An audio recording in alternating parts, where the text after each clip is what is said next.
there's hundreds, or I don't know how many the latest numbers, but I know I had a presentation a couple of years ago, and there was a triple digit number of games that come out on Steam every day. It's crazy. It's 20,000 a Um, year this year projected. yeah, gee, that's a lot of content.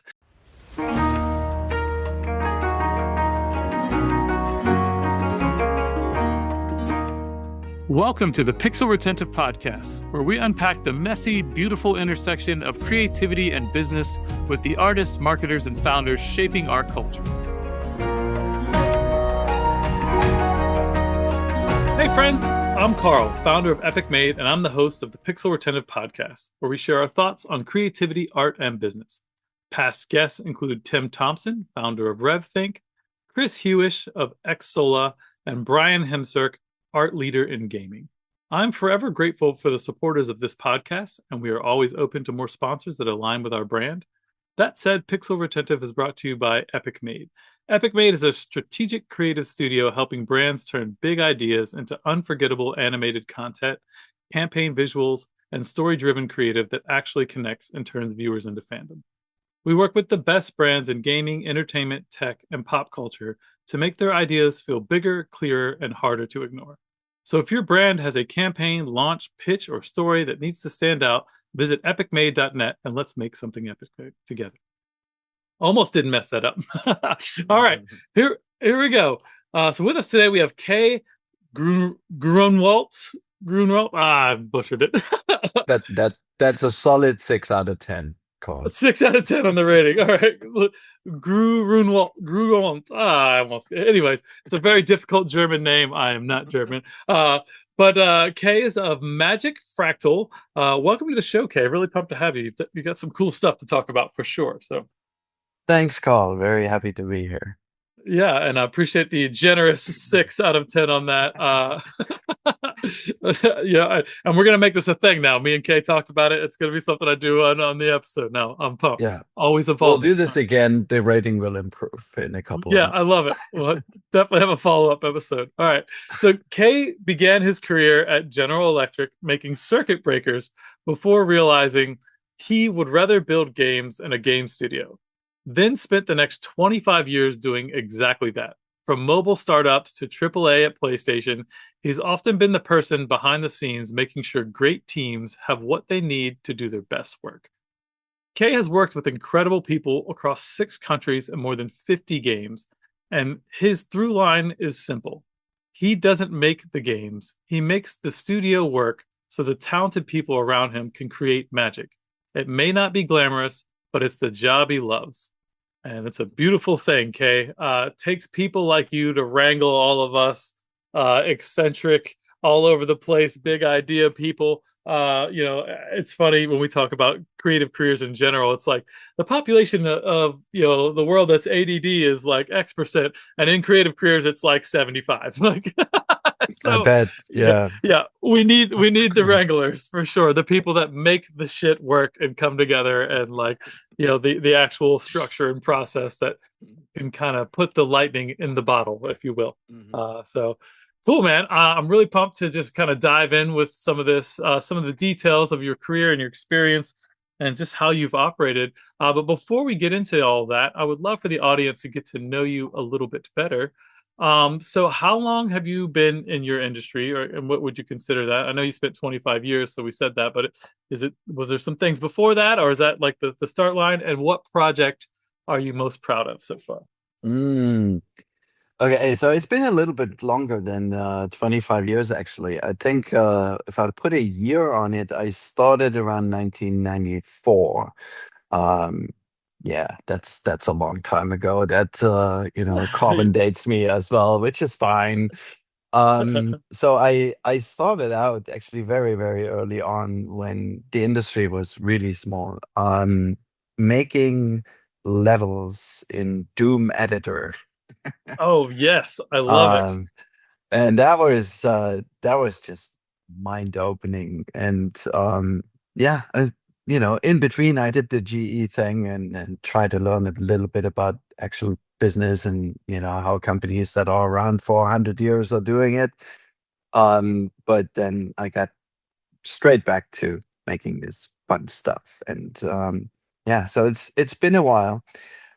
There's every single game that comes out that you're part of that actually sees the light of day, because there are a lot of them that don't, is something you're utterly proud of, because it's Of not a course. given, right? And this is something that, a lot of the industry maybe also doesn't really talk about that much, but there's a lot of games that are, started or being made and then they never see the light of day. So if I make a list, it would be like rating your children, Yes, you have a Sure. favorite, but you never tell that to anybody, right? Yeah, yeah, Um, yeah. but I mean, some highlights for sure.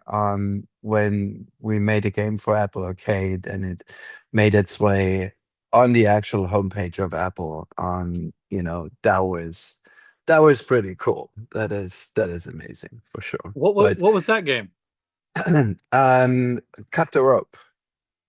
Okay. We made a new cut the rope game for Apple Arcade specifically, and that was pretty awesome. I think it's still doing well, which is great. I love it. I love it. After all this time, but these kind of things, when you see that the hard work the team put in is being rewarded like that, then it's pretty cool.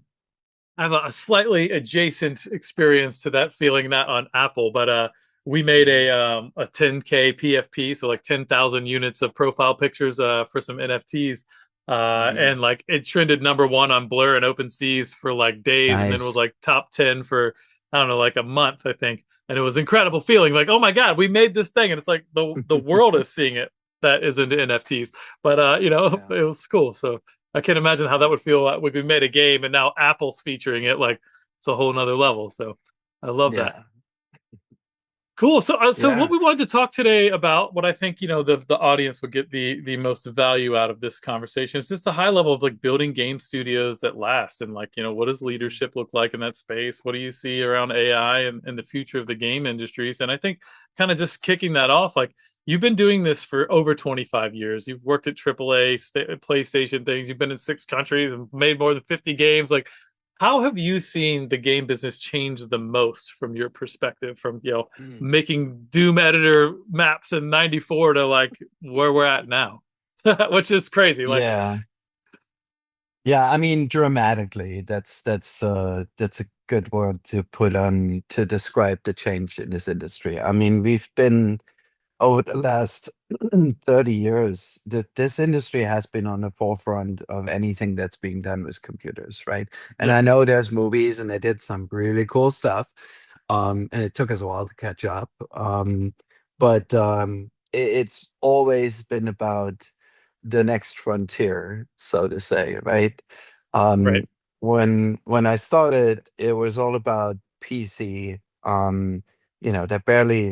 There was online, but very, very little. I mean, MUDs, MUDs, very few people remember those, right? Yeah, for Then sure. then the first online games came up, with Ultima Online and EverQuest and, I was World of Warcraft huge and in all these EverQuest. Yeah, big wave, right? I played yeah. EverQuest for 14 years, so Me I loved too. it. I played for a decade. Oh yeah. I played from like right when Kunark launched till like a little bit after Planes of Power, and then I sort of just got we it'd be Yeah. funny. What server did you play on? Just now we're gonna nerd out for a second. A couple of different ones, but mostly the European ones, because the connections back in the days were Oh not yeah, very the good dial from up. Europe Yeah, to the yeah, US. that makes sense. So yeah, I was yeah, hoping we were yeah. like long lost friends, like we're in the same guild. We didn't know. That'd be Listen, awesome. I don't All I right, don't sorry. had any friends. I was a necromancer, so we don't make friends. I had a druid, so I was always porting people around, and then I created an ogre warrior. So, Tree anyways, all right. huggers, yeah. Yeah, still a tree hugger in real life. I do. Anyways, yeah, all about nature and art and Yeah. trees for sure. Yeah, so these were massive transformations in the industry, where, suddenly now you had these games that millions of people spend, $10 or $15 every month. predictably on the business side as well. Right. That just that was just something that didn't exist before, right?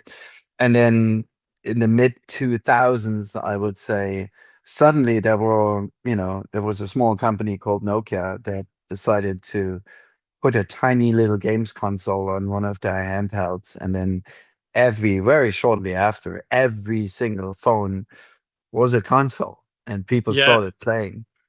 Um, Crazy, the market that just opened up with that kind of play, where just Nokia alone sold a couple of million phones a day, right, during that time. Yeah. And I don't think there's a single person in the world that doesn't know what the Snake game is, right? Um, Hmm.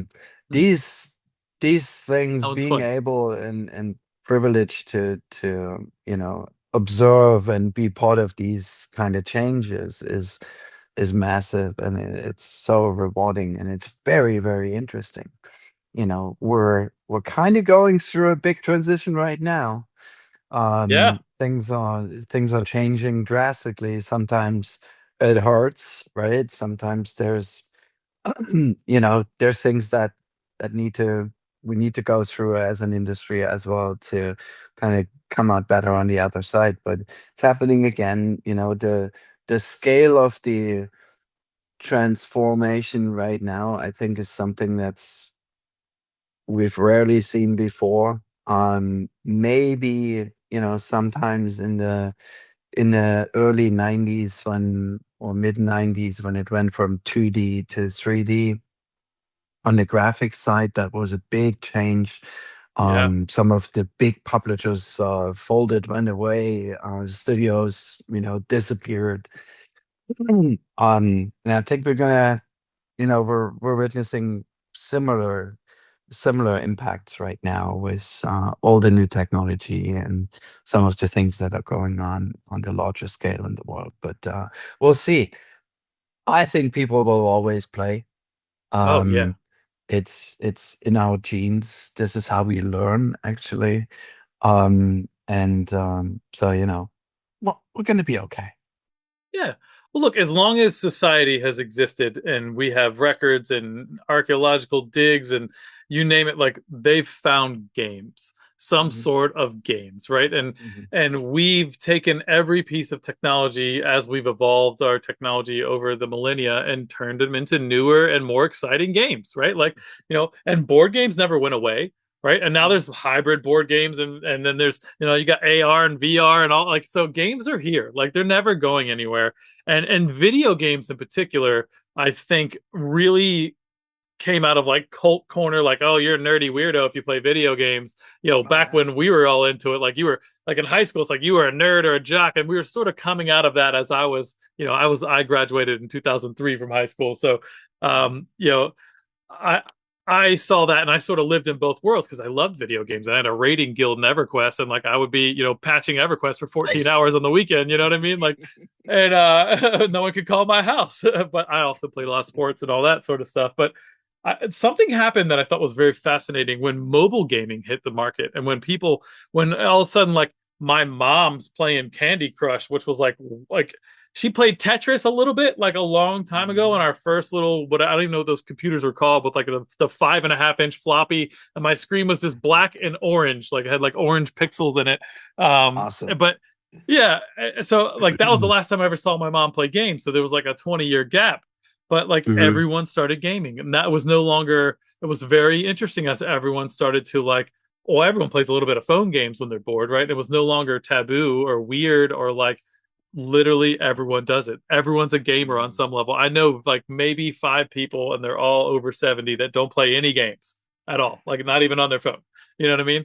Mhm. And then I saw the cultural shift of, when we're gaming, right? We had to have all these shortcuts and hotkeys and like ability to communicate very fast because we couldn't do audio yet. So we're doing, Mhm. I got 50 people trying to take down, Vox, or like, we're in, any kind of, in-game raid. It's like, we had to learn all this shorthand, which I never saw anywhere. And then it showed up in text messaging with everybody all of a sudden. And Mhm. it wasn't like nerd culture anymore.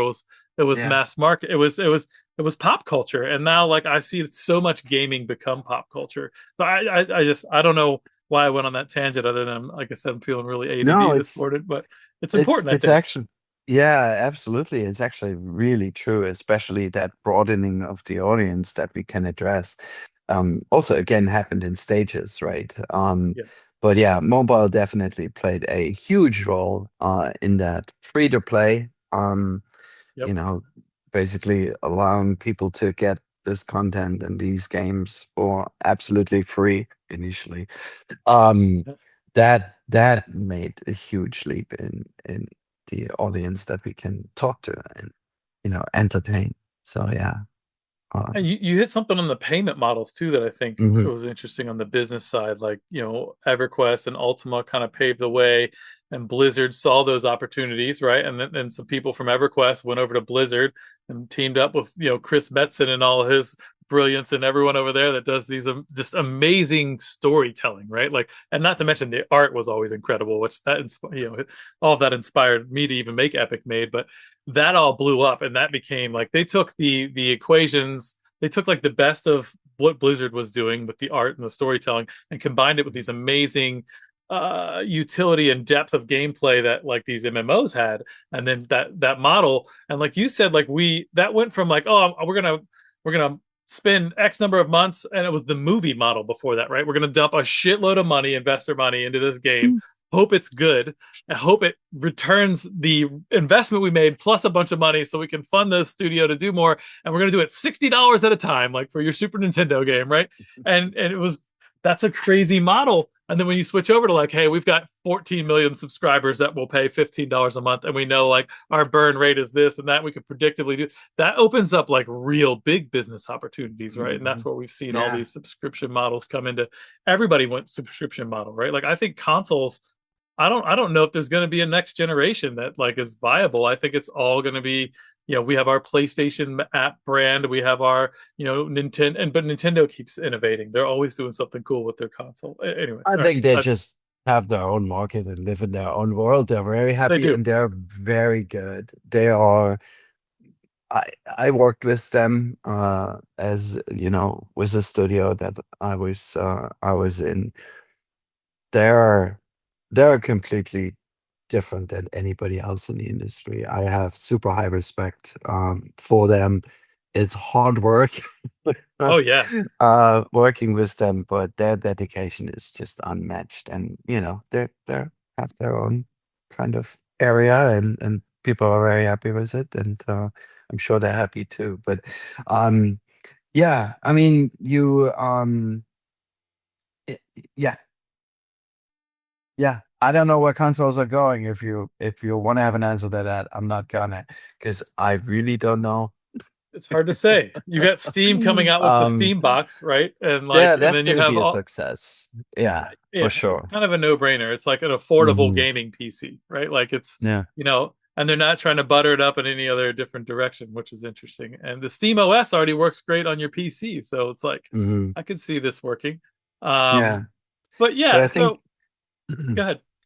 yeah, no, I think where the consoles are going is also really dependent on the content on the consoles, and most importantly, if there is a exclusive to whatever platform it is, or not, because you mentioned the movie model of making content. Games kind of went by that as well. Well, it's skewed in a non-favorable direction, over the last, I would say, 10, 15 years or so, right?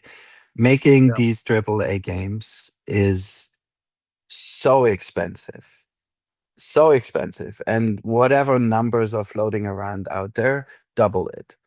Yeah.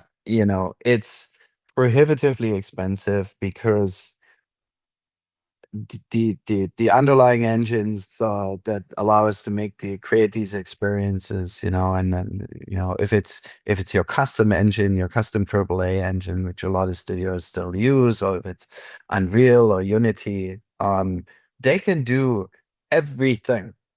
They can make your hair fall just right. I don't have a lot of hair, so it would be much of an effort, but um, they Easy animation right here. there we go. Well, that's the easy one, right? That's Yeah, usually not yeah. what we want to see in games. And they're these massive monsters of technology. And to feed them, it still needs a lot of people. And it got more and more and more and more and more. And these games got more and more expensive. Yeah, Um, a similar thing happens in mobile, right? I mean,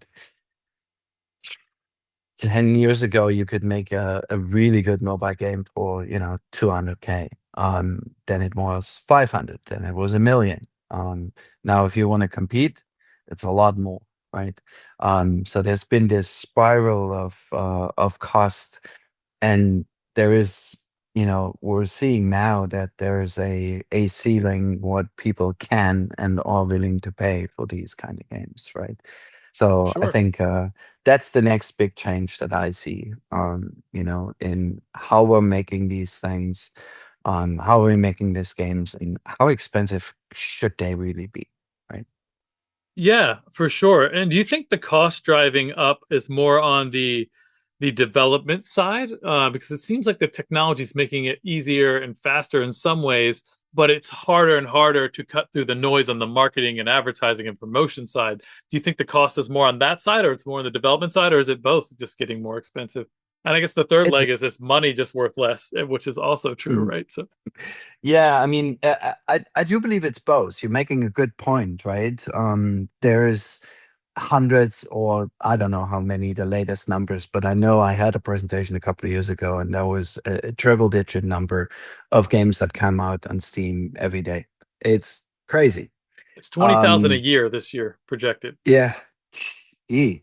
That's a lot of content, and a lot Right. of noise. And to stand out from that, you have to break through that. That's certainly one part of it, which is, hey, more people can discover cover games, so that kind of balances it out, right? Instead of Right. a handful of nerds, we now have the whole world The to whole everybody excite. that's got the internet. So yeah, Exactly. So that's one thing for sure. That's one part. But as technology on the hardware side developed and became more capable, right?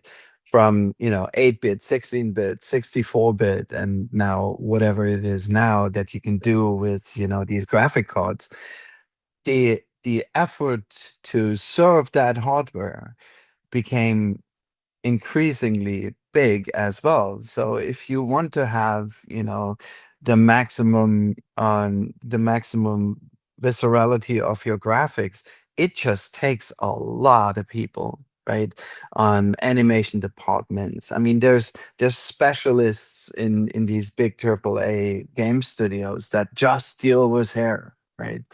yeah, Um, that is what made it so expensive, right? Typical studios now are 200 to 400 people. That's a that's lot. wild. Yeah, Yeah. and then you see this other push to these like these sort of retro pixel games, like these return to Mhm. like our roots and like, hey, you don't need all this to have a wonderful gaming experience. And you've seen things, Minecraft and Roblox, those blow up. Terraria is probably one of my favorite games of all time, right? Like, and I mean, Mhm. it's a decent sized little studio, but it's nothing compared to like a giant AAA, right? So, have Yeah. you ever played Terraria? It's like a side scroll dig, explore, build, survival craft. I've It's really fun. I've seen it. Yeah. I mean, these are experiences that require less of an effort, right? Or less of a people a number to put together. And yeah, I mean, Roblox is a big company, right? For Yep. sure. But they Minecraft, didn't start that way. Minecraft they started as didn't a game start jam that on the way. weekend. Yeah, yeah. Exactly. And there's always a big portion of luck if you want to, repeat that story, but it happens, right? Of course. But the visuals of those games are very different than what you typically see from, the next triple A Of hit. course. Um, and that is interesting, and that I think we should think more about that. Every single niche, or every single area of our industry certainly has a place, right? Yeah. There is a place for, you know pixel indie games. A lot of people love them, right? Well, somebody's gonna make them, right? And if Yep. that's what you want to make, then you should. And there's a place for AAA as well. Um, but we're seeing that change has to be done in that area for sure. Yeah, for sure. And I think, I guess we can circle into this a bit, but I see some of this technology and look, AI is part of everything right now, right? And it's booming and it's crazy and we don't know if it's secure or not, or if, they're all going to like collectively assemble into the Terminator and, put us all in like, Matrix body farms. Who knows where this is going? But like it's what I am seeing though is that smaller and smaller teams can do bigger and bigger things. And if Mhm. if they have the like great ideas and great stories, that there are tools to help them do things. Even when you like we're talking about hair, like there's a lot of that that's already sort of baked into the Unity and Unreal and like and like on the video side, right? I've seen like there's like AI film festivals, and some of these things are incredible. Like I saw a guy making a fan film photorealistic of Zelda Mhm. by himself, Mhm. and just the Yeah. clips I saw were incredible. And there's a space where this evolves, and there starts to become and look, like the society's divided right now. Like people Oh adamantly yeah. hate AI and will not consume anything that has AI. And like like I'm doing an art show here coming up, where I live here in Norfolk, and like they're adamant. Like I've used AI like that. I used like 20 different AI renders and photo bashed it for like 9 hours. Like a lot of Photoshop work, a lot of creativity. I love it, but it's also like that's an AI assisted piece of art, right? Like could I have done Mhm. it without AI? Yes. Would it have taken me 100 hours? Yes. Would I have done it then? No. So it's like all these things kind of fold into it. So people like will hate these AI games and love these AI games, but like I think as we get more used to it, as we grow, it's really just about like who's manifesting the Mhm. best creative experience for people. And I Yeah. don't know what that looks like. Yeah, so I don't know. What do you think about that? Maybe I'm wrong. I'm trying to be an optimist. So I am an eternal optimist. Um, yeah. Remember back in 1995? It's a long time ago. yep. There was a little movie that came out and launched, and it was called Toy Story. Toy Story, I knew it. Yep. And this was the first fully computer generated uh, Hollywood movie blockbuster in the world that the world had ever seen. And there was a lot of discussion before that, right? And one of the streams of discussion was, well, humans can, a computer can never animate like a human can do. It cannot convey the emotion, um, all these different things. And here's the thing: humans made that movie. They With the used tools. computers to basically, create this new art form, animated movies, like computer animated movies. Yep. And it wouldn't have happened if you just put a computer there and let it do its thing, Yeah. right? Yep. And that changed minds, that changed perception very quickly. And now we're, seeing a blockbuster made like this, every year. Hey, Toy So Story 5's coming out soon, actually. So yeah, that's right. I'm very curious. Let's see.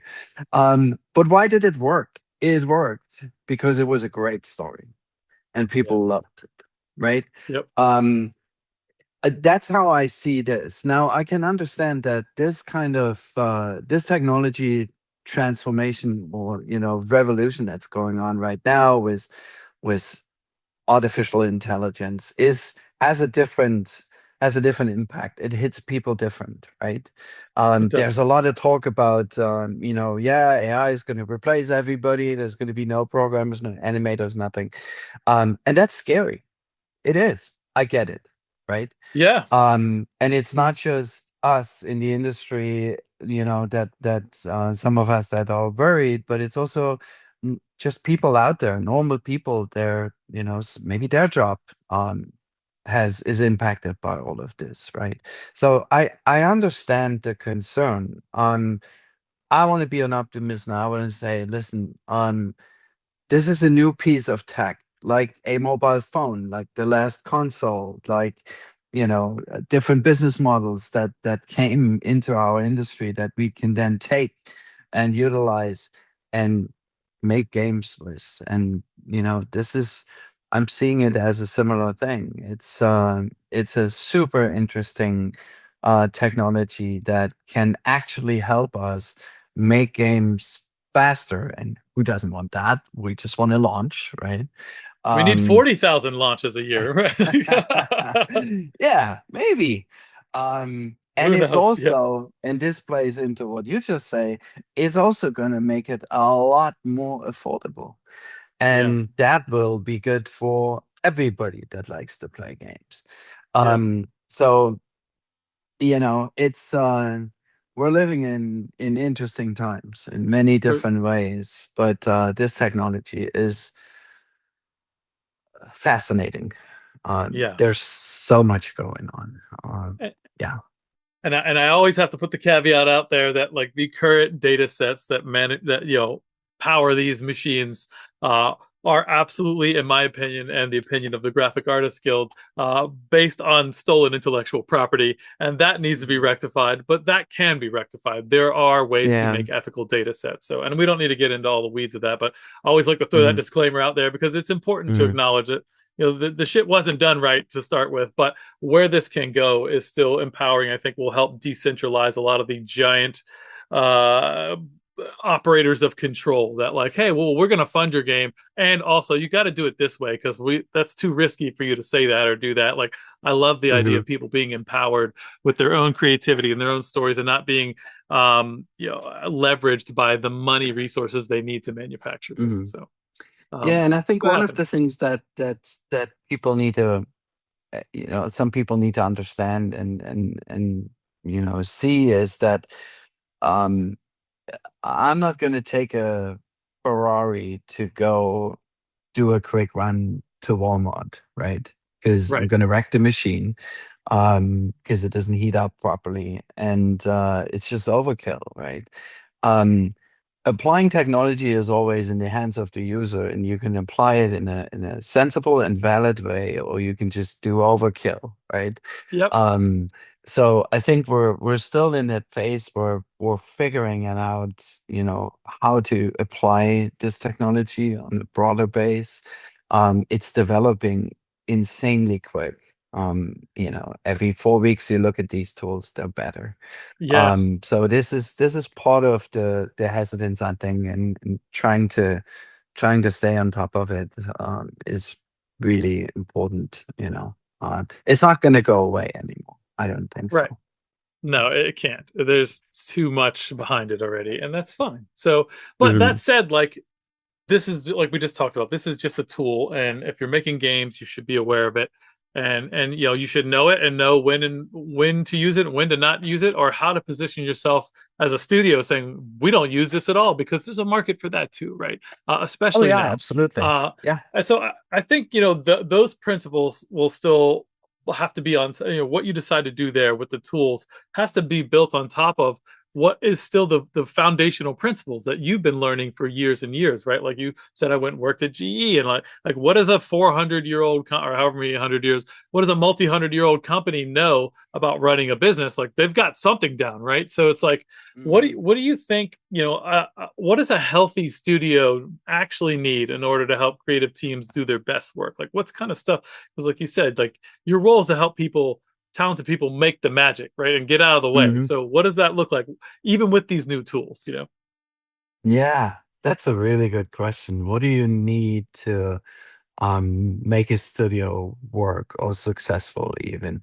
Um, well, we're all in a creative industry. It needs these, wizards of magic that make come up with ideas and then turn them into an actual game that people can play. Like the creative part of it is still the absolute core of any studio, be it, a tiny little indie in the garage, or be it a big, AAA studio is a couple of hundred people. I think that is very, very, very important. And the second ingredient, I would say, is leadership that lets this creative energy flow and thrive and blossom, right? To nurturing that Um, energy. Yeah. yes. And the third component that's where I come in is, you know, the cold hard facts around finance, because everybody likes to eat and get paid at the end of the month. And organizing this chaos, this creative chaos, which you need to make Yeah. games, into something that flows in a direction that everybody is happy with. And I think these are the three ingredients, and there's a lot more, of course, right? But there's a reason why studio leadership is usually made up of a creative. The producers and EP is always sitting at the table, because that is the person that holds everything together on the planning side. And budgets are also important, because the stuff we're doing is expensive. So Yeah. And yeah, look, so at the these end are of the the three day, things. yeah. And at the end of And the day, the difference mm, between passion and creativity and having fun and a passion project and a business is that profitability. Like it has to make money, mhm. right? So yeah, Yeah, yeah. 100%. And a lot of people would probably say, the culture is the most important thing. um I I think you I'm touched going to that put though. this I'm going to put this out. Yeah, I just don't want to plant that flag on my desk. And there's a couple of reasons, right? I think a culture can develop if you hire the right people and give them the right environment and respect. Um, then it's just a natural. um you know uh, and it's interesting. The studio we put together for PlayStation Dark Outlaw, we only had 16 people, which is tiny for AAA, right? um but when we sat down at the beginning, we said, okay, we're gonna hire a couple of people. How we're gonna do this? And then do we need this cultural statement on our wall? The motivational posters, like, Right. you know this kind of stuff. And we're like, okay, here's a couple of people in the room that are, beyond their youth, so to say. We've been in this for a while. We're adults. Why don't we hire those? And they can be 18, don't get me wrong, right? Yeah. But they also can be 40 or 50 or maybe even as ancient as I am. But let's just hire adults, people that, operate on the basis of trust and respect. And then that culture is going to naturally just develop itself. And that kind of worked. And I understand, if you have 400 people in a room, maybe you need a bit more of a structure and a bit more of the statements. But there's different ways to achieve that. But that's why I didn't put that on the desk right now, because I think Yeah. these other I things are think more important. I think you're right, and I think that culture. I think what big business misses sometimes, because I used to work at like a Fortune 100 company doing tech support shit, and Hmm. like culture is not a poster on the wall or a statement or an email. Culture is a feeling that you get when you're there, Hmm. when you interact with your Yeah. people, and it starts at the top. What do the people in charge and the managers, what do they say and do and act, or say and do and believe, right? So like, how do they interact with the people?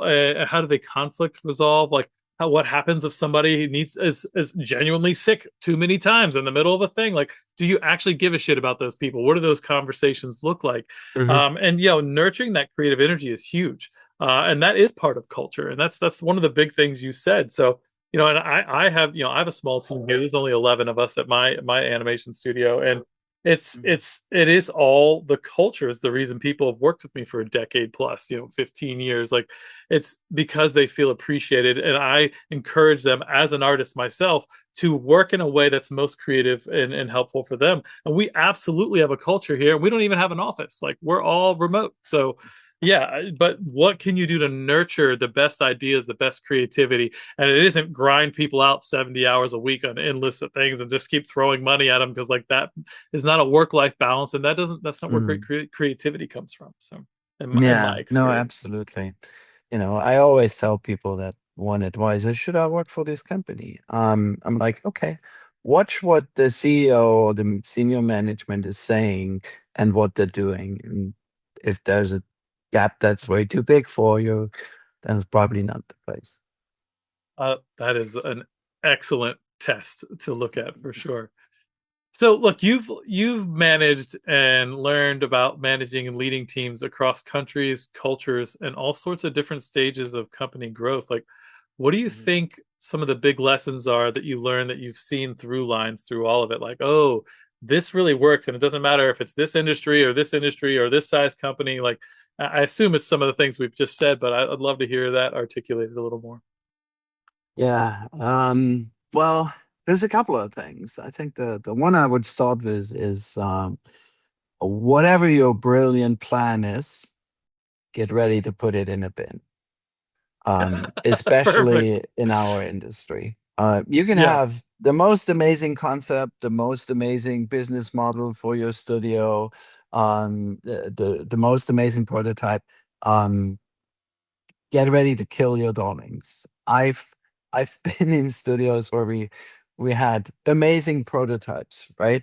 They looked fantastic. They played really, really well. We went to an event, we pitched them, nobody wanted them for multiple reasons, right? Some of them I don't know. And then we had this tiny little demo on our phone, and it wasn't a game. It was just a car racing on a track, and the only control you had was with your thumb. And it was so addictive. I started just racing this little car when I, was idling at that conference. Somebody saw it, and that turned into a multi-million-dollar deal with a very big brand, which I can't name right now. Because what they saw was a guy just doing this with his thumb, and it felt so good, even for somebody just looking at it, right? Wow. So you need to be ready to change plans because everything is changing all the time. Live service takes years to make these games. I think we're going to see a deflation of that part of the market that already started, right?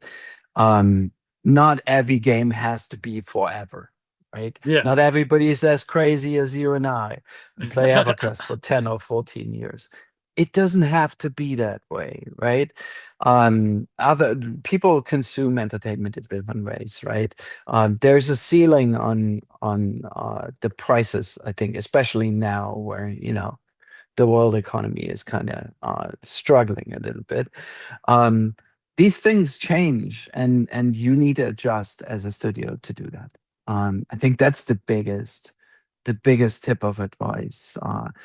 Try to look outward. The people that saw mobile early are now running multi-billion-dollar companies. The people that got into MMOs made a lot of money. Yep. The people that gonna catch that next thing gonna make a lot of money.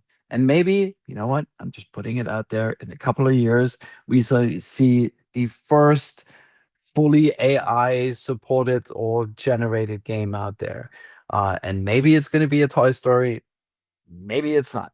I don't know. Who knows? Who But knows? if somebody makes the next Toy Story, they're probably gonna make a bit of money.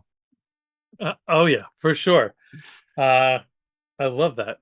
So look, I think a good kind of surmising question here is like, so the games market is super crowded. Mhm. And it's only going to get more crowded as these games get, as it gets easier and easier to produce games. So what do you think like leaders should understand about the relationship between business strategy, creative culture, and just brand identity? Like, is there something in there that they should Mm. have some clarity on? Do we have another hour? No, Because we yeah, talk fair. about marketing and how to Yeah, actually. we are, yeah, oh, sure, yeah. If you have a little nugget, then I just saw what time it is. I apologize. Uh, you just poke this bubble of how do we actually sell games and do marketing for them? When Yeah, when I was young back in the days, we put them games into a box and put them on a shelf in Walmart and Best Buy, right?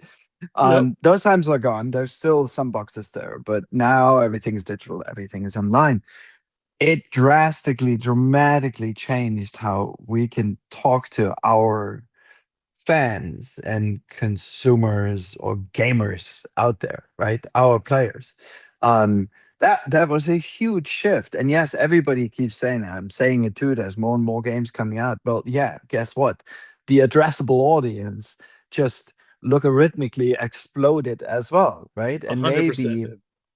maybe back in the days, yes, there was potentially a bigger audience to address per release, right? But I mean, the world is our oyster. Everybody plays. We established that, right? Um, I do believe that marketing changed very, very radically over the last, I would say, 10 years, maybe longer, maybe shorter, with it marketing moving into the digital realm pretty much completely. I think I'm old school. I think there's still space and time to actually put a box in a store. I would love for our next game to actually be on the shelf. That'd be awesome. I still think there's creative marketing to be done outside the digital realm, but that's where it is, right? So that also means that you as a company, as a brand, as a game are out there 24/7. It's a scary thing. The internet doesn't like anything better than, debating and telling somebody else you're wrong, right? Yeah, oh, for Um, sure. but there is also positivity out there. And, you know, we just founded a new studio a couple of weeks ago. We went out there and wanted to talk about it and wanted to talk about why, the previous studio got shut down and what are we going to do now? And it was a message of positivity. And I can tell you, we we gained over 25,000 followers on our social media profiles. We didn't talk about the next game we're going to make at all. um, and we had millions and millions of views on our YouTube videos. And the only Incredible. message that came back from the community was positive. I have thousands of emails in my inbox, and I'm reading every one of them, but it takes a long time. People saying, hey, your studio got shut down, but we're so happy you're gonna just make another game, right? All the best, good luck. And I think this is something that was a great reminder that we're we're creating products, games that people actually want to spend their time with and enjoy. And if you hit that spot, then you truly create magic, and it's awesome. I love it, Kay. I love it. All right. Well, we are definitely at time now, and this All was an righty. amazing conversation. So, as we wrap up here, I love to ask my guests: is there anyone or anything in your career you'd like to shout out to the audience? Maybe a mentor, a valuable resource, or a favorite client? Mhm. There's so many, but all my teams, obviously, they're the ones making this magic. I'm just keeping the lights on. But specifically at this time, definitely my co-founder and longtime friend Jason Blundell. Him and I started Magic Fractal. Follow us. And well, guess what? Making another game. Gonna be Hell awesome. yeah! Can't wait to hear about it, and we'll love to shout it out. Maybe we'll have you come back on and talk about that game when you're ready to launch it. Yeah, So I'll let you know. awesome, dude. All right, and big thanks for LinkedIn for being a great platform for networking, which is where you and I met, which is awesome. Mhm. And yeah, so we've been talking with Kay Gruenwoldt. What did we get on that? Was that a seven? That was That was an 8. Oh my God, hit an eight. That's what you can improve in one show. Look at that. Look at that. I know, Amazing. right? All Easy right. peasy. Everybody uh, should learn German. No. I love it. Yeah, they should, or at least more than just English. You can check him out at magicfractal.com. But if listeners would like to follow up with you directly, where should they go? LinkedIn is a pretty good platform to catch me for sure. Yeah. All right. That's linkedin.com /in /KayGrueldt is your link. We'll put that in the show notes as well, just in case anyone was only listening on the audio. But yeah, Kay, this was a lot of fun. Thank you so much for being on the show. And to everyone else, if this episode sparked something for you, please share it with a friend or colleague, and we will see you all next time. Thank you, Colin. We really hope you enjoyed the show. Please like and subscribe to join us on our next journey through the world of art and business on the Pixel Retentive Podcast.